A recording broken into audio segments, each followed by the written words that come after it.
ये कहानी है विश्व के सबसे बड़े महाकाव्य की, जिसमें योग है, यथार्थ है, विवेक है, परमार्थ है, सत्य ज्ञान का दिव्य प्रकाश है, आध्यात्म का महाआकाश है। ये दर्पण है हर मन के विवाद का, दृश्य है आत्मा और परमात्मा के संवाद का, मानवता का होता है जिससे उद्धार। यही है सच्ची गीता सार, अंधकार से प्रकाश की ओर।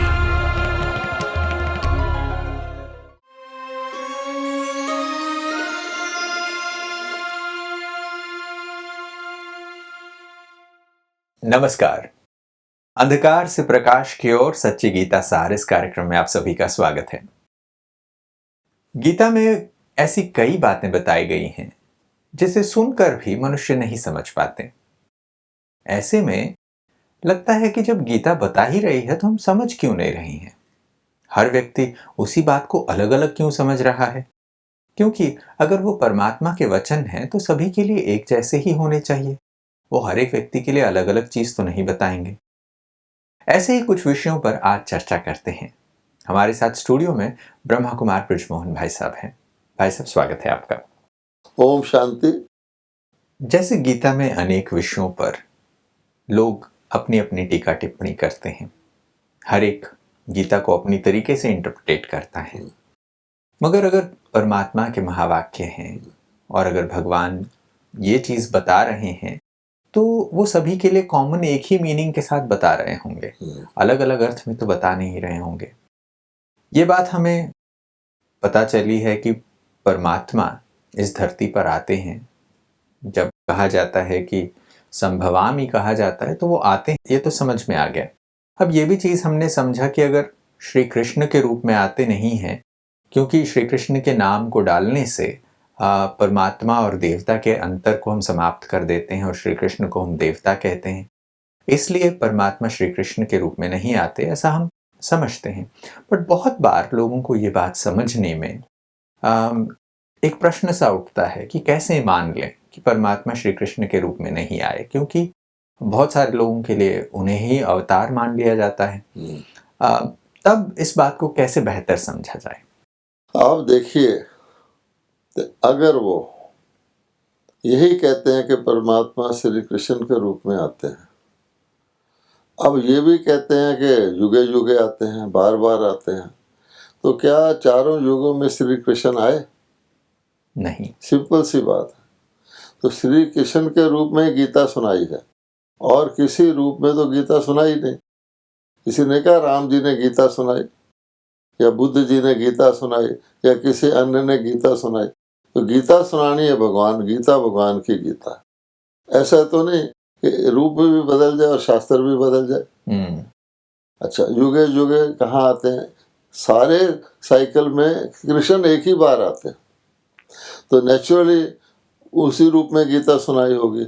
लेकिन खुद ही कह रहे हैं कि बार बार आते हैं, तो ये बात तो बैठती नहीं।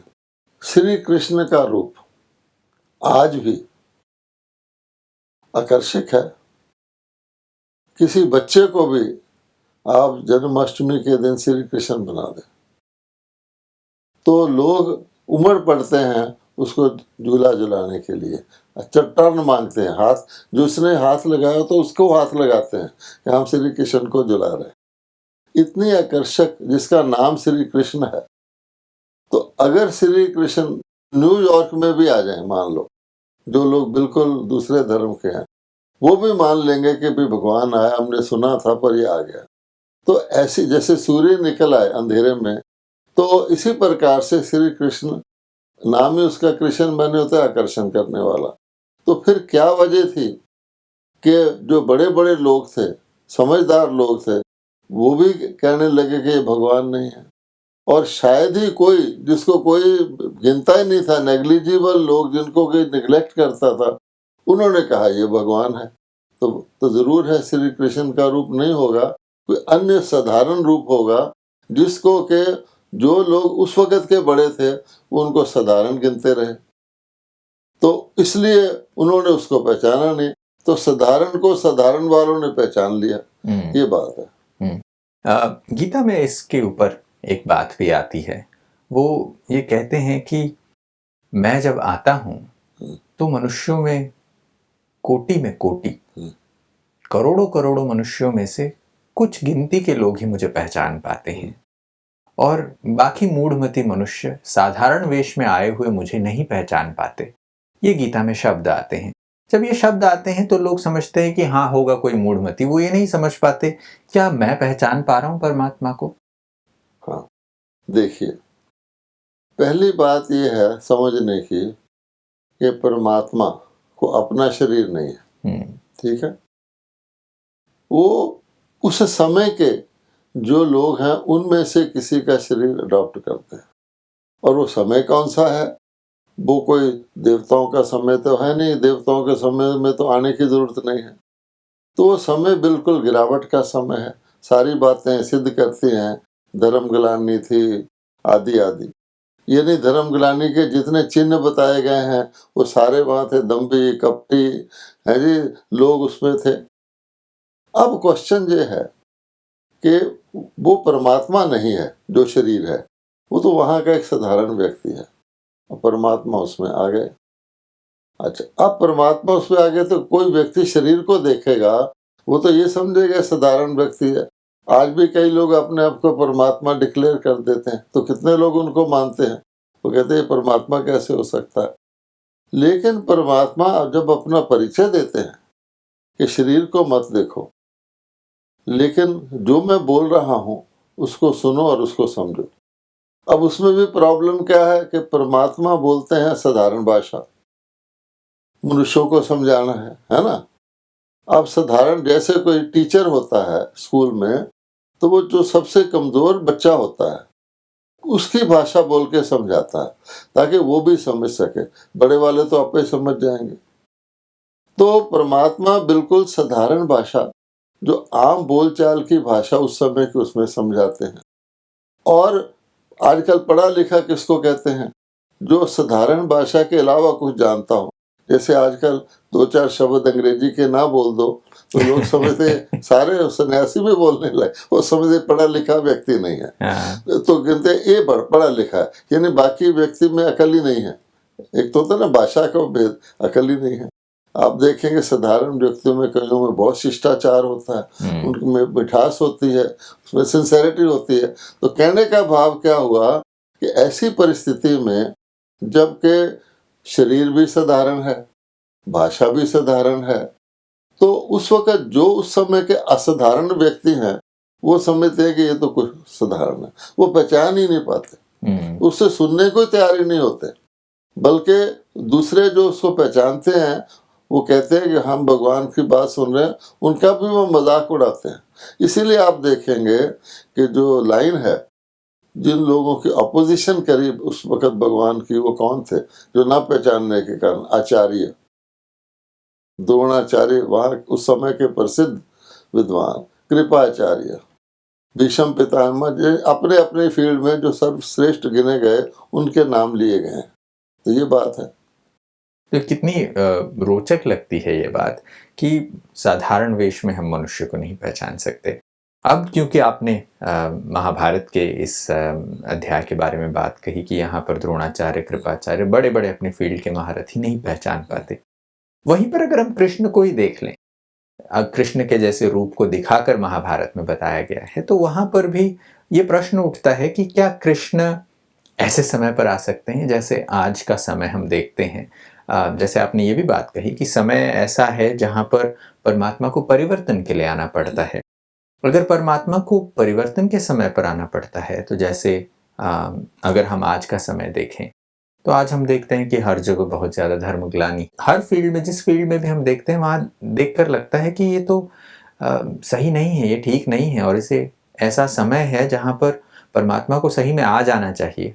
तो ऐसे में क्या परमात्मा श्री कृष्ण के रूप में आ सकते हैं इस समय पर? अगर श्री कृष्ण के रूप में ही अगर हम परमात्मा को अवतार समझते हैं तो क्या ये समय में वो आएंगे? एक बात तो ये है कि समय को अगर आप देखें तो कहा जाता है भगवान ने आकर नई दुनिया की स्थापना की, ठीक है, और साथ साथ पुरानी दुनिया का विनाश किया, अधर्म का विनाश किया। अब पहले स्थापना हुई या विनाश हुआ, सोचने की बात है। कोई व्यक्ति नया मकान बनाता है तो पहले को ढाता है या छोड़ता है, तो नया बनने के बाद छोड़ता है या पहले छोड़ के उसको बनाना शुरू करता है? तो जरूर है विनाश स्थापना के बाद हुआ। तो जब विनाश स्थापना के बाद हुआ तो विनाश से पहले किस प्रकार के लोग थे और स्थापना के बाद किस प्रकार के थे? तो परमात्मा ने कहा जाता है कि नर को नारायण बनाया, साधारण व्यक्ति को देवता बनाया। सारे भगवान की गीता का अर्थ यह है कि सामान्य साधारण व्यक्ति उस समय जो थे उसको देवता बना दिया, देवलोक बना दिया, स्वर्ग बना दिया। अब क्वेश्चन ये है कि श्री कृष्ण दोनों में से किस में होंगे? क्या श्री कृष्ण विनाश के बाद जो स्थापना हुई वो रूप श्री कृष्ण का है, या विनाश से पहले रूप श्री कृष्ण का? तो जरूर पुरानी दुनिया होगी, पुराने लोग होंगे। और मजेदार बात यह है कि इन सब द्रोणाचार्य इत्यादि इत्यादि से लड़ा कौन? अर्जुन लड़ा। तो आप सोचिए कि जिसको भगवान ने शिक्षा दी वो लड़के उनको जीत गया, अब भगवान तो लड़ा भी नहीं। तो जरूर बात है कि वो कहते हैं कि मेरे शिष्य लड़ रहे हैं, वो देख रहे हैं कि मैं तो बैठा हूँ और गाइड कर रहा हूँ, तो इतना तब भी वो नहीं समझ पाए मेरे शिष्य से लड़ने में उनको तकलीफ हो रही है, और शिष्य एक एक को जीत गया।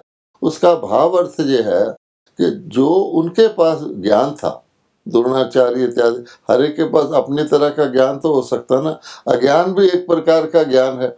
अब मूर्ख को कोई कहे कि भाई दूध जो है सफ़ेद होता है, वो कहने ये तो काला ही होता है। अब उसको 100 बार कह दे आपके दूध सफ़ेद होता है, उसने कहना ही है काला, तो उससे कौन जीतेगा? इस प्रकार से एक एक ने अब जैसे कहा गया कि हर एक अपने अपने तरीके से सत्य को, दुनिया को, अच्छाई को मान रहा था। एक एक ने लड़ा, और उसने भी किससे लड़ा? परमात्मा के निमित्त अर्जुन और कुछ थोड़े से लोगों को जिनको कोई पहचानता नहीं था, और उन्होंने अपनी मर्जी से चुना। परमात्मा ने कहा मुझे चुन लो, उन्होंने कहा नहीं, हमें तो सेना चाहिए। वो यानी जिसके कहते ना, कहा जाता है अकल बड़ी के भैंस, तो उन्होंने भैंस को मांगा। आप सोच सकते हैं फिर क्या होगा। जैसे आप ये उदाहरण दे रहे थे तो ये बात कितनी सच सामने होती है कि परमात्मा स्वयं अगर आ भी जाए और बोले कि तुम्हें मैं चाहिए या मेरी सेना चाहिए, तो लोग वो चीजें मांग लेते हैं। हालांकि ये सारी चीजें जो हम महाभारत के अध्यायों में भी देखते हैं, एक कथा, एक सांकेतिक रूप है कि ऐसे समय जब आने वाला है, जब परमात्मा आते हैं तो मनुष्य ऐसे होंगे। इसी चीज पर जब हम इस बातचीत को और आगे बढ़ाएं तो हम ये देखते हैं कि आज हमारे आसपास ऐसा समय है जब अगर आप किसी को भी ये कहें कि परमात्मा का अवतरण हो गया है, परमात्मा स्वयं गीता का ज्ञान दे रहे हैं, तो बहुत सारे लोगों को ये मानने में कठिनाई होगी, उनको दिक्कत होगी। जब ब्रह्मा कुमारीज में ये चीज़ बताई जाती है कि परमात्मा प्रजापिता ब्रह्मा के तन में एक साधारण मनुष्य तन में अवतरित होकर फिर से गीता का ज्ञान दे रहे हैं, तो मानने में दिक्कत होती है, क्योंकि ऐसा गीता में लिखा गया है। मगर इस चीज़ को कैसे समझाया जाए, कैसे लोग इसे स्पष्टता से समझें? झूठ जब झूठ हो जाता है तो सत्य कितना भी आसान हो, झूठ उसको समझ नहीं सकता, क्योंकि उसको भाषा झूठ की आती। आज कोई चोरी कर ले और सब कहे मैं चोर हूं, वो कहेंगे ये चोर हो ही नहीं सकता। चोर कभी कहता है मैं चोर हूं, उसको वो छोड़ देते हैं। ये हिसाब है। उस वक्त भगवान कह रहा है कि मैं भगवान हूं, और वो कहते हैं कि ये भगवान नहीं हो सकता। भगवान के पास तो कोई डिग्री होनी चाहिए, कोई कुछ होना चाहिए, कुछ रूप उसका न्यारा होना चाहिए। इसलिए बेचारे खुद अपने रूप न्यारे करके अपने आप को जरा बड़ा सिद्ध करते हैं। कोई भेष बदलता है, कोई ड्रेस बदलता है, कोई भाषा बदलता है, कोई सीधी बात तो कोई कहना किसी बात को ट्रांसलेट करके सुनाता है, और फिर ये नहीं कहते मैं कह रहा हूँ, फलाने ने कहा था, बड़े किसी का नाम ले लेते हैं, वेद ने में ये लिखा। भगवान कभी ऐसे नहीं कहता, वो कहता मैं बोल रहा हूँ, इसलिए उनके पल्ले पड़ नहीं सकता। अब आपका प्रश्न है तो कैसे लोग समझे, तो सारे समझते भी नहीं है, और परमात्मा सबको समझाना भी नहीं चाहता। उसमें कहा गया है कि पात्र को ज्ञान दो। जो व्यक्ति आपसे सुनने को तैयार है उसको ही आप सुनाएंगे ना। You can take the horse to the pond but you can not make it drink water. तो इसलिए ना वो तैयार है, ना परमात्मा सोचता है कि मैं इनको रतन दूं जिनको के चने खाने की आदत है। इसलिए भगवान कहता है कि मैं भी, जैसे मुझे नहीं पहचानते तो मैं भी पहचानता हूं उनको जो मेरी बात को समझे। और वो इतने मेरे जैसे, मैं गुप्ता साधारण हूं, वे भी गुप्ता साधारण होते हैं। वरना क्या होगा कि परमात्मा को अगर पहचान ले मान लो, तो क्या होगा उस समय के, चलो आज के वक्त में आपने कहा कि परिस्थितियां हैं धर्म गिराने की। आज भगवान आया हुआ है, कह रहा मैं आया हूँ, कितने लोग पहचानते हैं, कितने लोग सुनने को तैयार हैं। आप ढंडोरा पीट पीट कर अपने टेलीविजन के माध्यम से दिन रात 24 घंटे प्रचार करें भगवान आए हो, कितने लोग मानते हैं? वो मान ही नहीं सकते, क्योंकि वो कहता है कि ये भी मैं बताता हूँ और उनको बताता हूँ जो मेरे को, यानी शरीर नहीं देखते, मेरी भाषा नहीं देखते, मेरा कुछ नहीं देखते, वो दिव्य दृष्टि से, जिसको जिसको कहते थर्ड आई से ये पहचानते हैं कि गोदड़ी में लाल है, हीरा है, लेकिन वो एक साधारण थैली में रखा हुआ। आजकल नकली पत्थरों को बड़े बड़े सजाकर हीरे कह के बेच रहे हैं, उनके पल्ले क्या पड़ेगा कि ये हीरा है। आज तो ये हाल है कि दूध वाला प्योर दूध ला के कहे कि भाई साहब ये बिल्कुल प्योर दूध है, फिर भी व्यक्ति कहता नहीं थोड़ा पतला लगता है। तो भगवान को पहचानना तो दूर की बात हुई ना। बिल्कुल, जैसे आप ये बात कह रहे थे कि धर्मग्लानि का समय है और ऐसे में सही गलत बीच में हर एक की चीज में जब हम समझ नहीं पाते हैं, भेद नहीं कर पाते हैं, पहचान नहीं कर पाते हैं, ऐसे समय पर परमात्मा को पहचानना बहुत ही मुश्किल भी हो सकता है। मजेदार बात है कि एक गीत जो पुराना बना हुआ है, उस गीत में ये शब्द आते हैं, गीता का ज्ञान सुनाने रूप बदल कर आ जा रे, छोड़ भी दे आकाश सिंहासन, इस धरती पर आ जा रे। परमात्मा की प्रार्थना में हम ईश्वर से कहते हैं कि भाई तुम आ जाओ, और हम ये भी कहते हैं कि भाई तुम रूप बदल कर आओ। और जब वो रूप बदल कर आता है और जब ये कहता है गीता में कि मैं साधारण वेश में आता हूँ, तो उसे पहचाना जाना मुश्किल है, क्योंकि आज इतने सारे लोग ये कहने लगे हैं कि in the business of God and God men, it is difficult to differentiate, ऐसी बातें होने लगी। तो ऐसे में परमात्मा का सही परिचय कैसे किया जाए? जब कोई कहता है तो उसकी परख क्या है, उस बात की समझ कैसे ली जाए? अब देखिए, जो परमात्मा विधि बताता है ऑटोमेटिकली फिल्टर हो जाता है। परमात्मा कहता है कि अपने को आत्मा समझ के मुझे पहचानो। अब जो व्यक्ति अपने को आत्मा परमात्मा की विधि के अनुसार समझता है, मानता है, बॉडी कॉन्शियसनेस को छोड़ता है, मान लो अपने आसन को छोड़ता है। कोई कह दे एक राजा को कि तू मुझे पहचानने के लिए तुझे अपना राज सिंहासन छोड़ना पड़ेगा। अब राजा सोच में पड़ जाएगा कि मैं इसको पहचानूं और राज सिंहासन गवा दूं, वो कहेगा मैं सिंहासन नहीं छोड़ता। तो आज ये पोजीशन है कि भगवान कहता है कि जो अपनी जेब खाली करो तो मैं उसमें कुछ भरूं। लोग खाली करने को तैयार ही नहीं। आज तो लोग भरी हुई ट्रेन में घुसने को चल जाते हैं, पैसेंजर को उतरने नहीं देते। तो इस प्रकार से पुराने को छोड़, पुराना दृष्टिकोण छोड़, पुराना व्यू पॉइंट छोड़, पुराने तुम्हारे जो मान्यताएं हैं उसको छोड़। वो कहते पहले तो ये भूल कि मैं शरीर हूँ, और शरीर के साथ गीता में क्या कहा गया है, सर्वधर्मान परित्यज्य। उसका भाव अर्थ क्या है? कोई हिंदू मुस्लिम सिख ईसाई थोड़े है। उसका भाव ये कि जिसको तू मान बैठा है मैं हूँ, वो तू नहीं है। मैं तुम्हें समझाना चाहता हूँ, इसलिए तो इसको कम से कम भूलता जो, वो भूलने को तैयार नहीं। वो कह रहा है कि मैं, मेरे मामे चाचे काके, मैं इनको मानू ही ना, ये मेरे मामे चाचे काके। मारने की बात तो छोड़िए। तो जब व्यक्ति अपनी पोजीशन से हटने को ही तैयार नहीं है, तो जो हटने को तैयार होगा कौन होगा? वो कहेगा आई हैव नो स्टेक, मुझे तो कुछ लॉस है ही नहीं, मेरे पास है ही नहीं कुछ। तो वो आसानी से छोड़ देता है। इसलिए साधारण मनुष्य उसको पहचानते हैं। ये बात सुनने से ऐसा लगता है कि कितना सिंपल सी चीज़ है, और उसे समझने के लिए जब हम परमात्मा के कहे हुए वचनों के अनुसार गीता में जो छोटी छोटी चीज़ें लिखी हुई भी हैं उसके आधार पर भी देखें तो भी आज हम वो करने को तैयार नहीं हैं। आप देखिए, भगवान कहता है मैं तुम्हें धन दाने संपन्न करूंगा। धनवान लोग कहते हैं मैं ऑलरेडी धनवान संपन्न हूँ। हाँ? अच्छा, भगवान कहते हैं मैं तुम्हें सुंदर शरीर दूंगा। बहुत सारे लोग असुंदर, वो कहेंगे मैं तो ऑलरेडी सुंदर शरीर वाला हूँ। तो वो अब ये नहीं समझते कि तुम धन धान्य संपन्न तो हो गए, लेकिन क्या तुम्हारी आयु एश्योर्ड है? क्या तुम रोग शोक मुक्त हो? तुम्हारे परिवार में हार्मोनी? उसको तो देखते ही नहीं, वो उसको देखते हैं। अच्छा, आज तुम सुंदर हो, सदा तुम सुंदर रहोगे, मैं तुम्हारी आत्मा को सुंदर बनाता हूँ, जो तुम जन्म जन्मांतर के लिए सुंदर हो जाओगे। बुढ़ापा होता ही नहीं सतयुग में। पर ये बातें ना देखकर वो छोटे पोजेशन को छोड़ने को तैयार नहीं है, क्योंकि समझ रावण ने क्या किया है, भगवान ने कहा कि देखो युग है, दिन के वक्त दिन होता है, दोपहर के वक्त दोपहर होता है, शाम के वक्त शाम होता है, सतयुग में सतयुग ही होता है। अच्छा, रावण ने कहा नहीं, मैं तुम्हें चारों युग यहाँ दिखाता हूँ।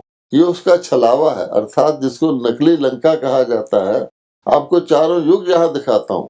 आज बूढ़ा आदमी बिग लगा के जवान होने की कोशिश कर रहा है, अंदर से तो जानता है कि मैं, लेकिन पब्लिक तो समझते कि बहुत अच्छा व्यक्ति है। किराए के वस्त्र लेकर लोग अच्छी अच्छी पार्टियों में चले जाते हैं। जहाँ ये हाल हो कि उसने कहा तुम्हें जो तुम तो शरीर छोड़ के, भगवान कहता अगले जन्म में मैं तुम्हें यही देता हूँ। तो ऐसा छलावा रावण ने किया है कि व्यक्ति कंपैरिजन करता है, इस व्यक्ति स्लम एरिया में रह रहा है, ये तो नरक में है, मैं बहुत अच्छे मेंशन में रहा, मैं तो स्वर्ग में हूँ। तो यही उसने छल कर दिया। अरे भाई, रह तो रहे हो, बाकी कंडीशंस कहाँ हैं? क्या तुम दुख से बचे हुए हो? क्या तुम कलयुग से बाहर निकल आए? क्या यहाँ अर्थक्वेक नहीं होता, ट्रैफिक जैम नहीं होता, गर्मी? तुम कितने भी नकली चीजें कर लो, व्यक्ति सोचता मैं एयर कंडीशन में बैठा हूँ तो गर्मी नहीं है, लेकिन गर्मी के मौसम में कोई नकली तरीके की एयर कंडीशनिंग करके कितने घंटे बैठा रहेगा? आखिर तो निकलेगा। उस वक्त उसके ऊपर कार में बैठने तक भी जो प्रकृति का प्रभाव आ जाता है व्यक्ति के अंदर, वो कहाँ खोएगा? उसके बाद जो लॉस होता है उसको समझता ही नहीं है। तो भगवान ने कहा इसके लिए आंख चाहिए, ये तीसरी आंख चाहिए, जिससे तुम परख सको ये नकली है या असली है। तो भगवान ने कुछ नहीं किया, हमको एक आंख दे दी, जिसको दिव्य दृष्टि कहा जाता है, ये बुद्धि, दिव्य बुद्धि का, उससे व्यक्ति हर चीज को परख लेता है, और वो नहीं परख पाते। ये मामला है। बिल्कुल, यानी परमात्मा गीता में ये भी शब्द कहते हैं कि हे अर्जुन, तुम मुझे नहीं देख सकते, इसके लिए मैं तुम्हें दिव्य चक्षु प्रदान करता हूँ। यानी ये बात भी सिद्ध होती है इस बात से। तो दिव्य चक्षु के बगैर उस साधारण को भगवान मान ही नहीं सकते, उनके पास दिव्य चक्षु है ही नहीं।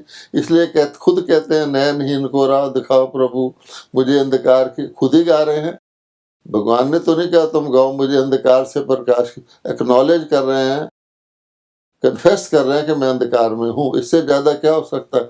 मुझे मृत्यु से अमृत की ओर ले चलो, कह रहे हैं कि मैं मृत्यु लोक का वासी हूँ, मैं शरीर हूँ। इससे ज्यादा मुख से उच्चार रहे हैं, हे पतित पावन हो, मैं मूर्ख, मैं खल, मैं कामी, और फिर कह रहे हैं मैं बड़ा। भगवान बताइए, और अकलमंदी की हद देखिए, तो अपने लिए एटम बम बना रहे हैं। यानी और देखना हो कि आज के मनुष्य, जिसको विनाश काल विपरीत बुद्धि कहा गया, बुद्धि तो है लेकिन विपरीत है। वो बुद्धि से सोच ही नहीं सकते मैं क्या कर रहा हूँ। आखिर भगवान कहता है विनाश होना है, मैं थोड़ी विनाश कराता हूँ। ये खुद ही देखो, अकलमंद लोग भगवान को पहचानते नहीं, और ऐसे विध्वंसकारी शस्त्र जिसका नाम सुनकर व्यक्ति डर जाता है, और जब वो चलेंगे तो दुनिया क्या फर्नेस बन जाएगा। वो बनाए जा रहे हैं और समझते भी हैं, फिर भी बनाए जा रहे हैं। इसको क्या कहा जाए? बिल्कुल, ये पता चलता है कि ऐसे समय पर परमात्मा की पहचान परमात्मा के दिए हुए दिव्य चक्षुओं से होता है। आत्मा समझकर परमात्मा को पहचानने से ये चीज साबित होती है। देखिए, शक्ति का क्या मापदंड है आज? शक्ति का मापदंड कोई आत्मिक शक्ति नहीं है। आत्मिक शक्ति सब चीज को कंट्रोल करती है। शक्ति का मापदंड है धन की शक्ति। अरे कोई चीज एक्सेसिव हो जाएगी, too much of everything is bad कहा जाता है। धन आपके पास बहुत है, ये अच्छी चीज है, खराब चीज है? आपका कोई वजन बढ़ा दे तो आप कहेंगे कि मेरा नुकसान होता है। आपका धन बढ़ा दे, आप कहते हैं नुकसान नहीं होता। क्या अक्लमंदी है। इसलिए भगवान कहता है, उसको प्रपोर्शन ही भूल गए, सेंस ऑफ प्रपोर्शन खत्म हो गई है। वो एक्सट्रीम पे चलेगा। अच्छा, फिर सत्ता चाहिए, और सत्ता चाहिए, मैंने मेरा फौजें चाहिए, मुझे ये चाहिए, शक्ति, हर काम उल्टा करके एक दूसरे से आगे बढ़ रहे हैं विनाश की ओर। तो इसको इसीलिए भगवान को आना पड़ता है। जी, बहुत ही खूबसूरत चर्चा आज के एपिसोड में हुई है कि परमात्मा को कब आने की ज़रूरत है, और वो समय अभी का है जब चीज़ें हमारे सामने होते हुए भी हम सही गलत की परख नहीं कर पाते, और परमात्मा आकर स्वयं वो ज्ञान देते हैं, और तब बहुत कम ही लोग इस बात को समझ पाएंगे। ये भी चीज़ आज के एपिसोड में हमें समझ में आई है। तो आज वक्त इतनी ही इजाज़त दे रहा है। अगले एपिसोड में फिर कुछ नए विषयों पर चर्चा जारी रखेंगे। आज आप स्टूडियो में आए, समय निकाला, इसके लिए बहुत बहुत शुक्रिया आपका। नमस्कार। ओम शांति। दोस्तों, जब परमात्मा का अवतरण होता है, कथाओं में तो हम सुनते आए हैं कि अक्षौहिणी सेना खड़ी होने के बावजूद भी वो उन्हें नहीं पहचान पाए।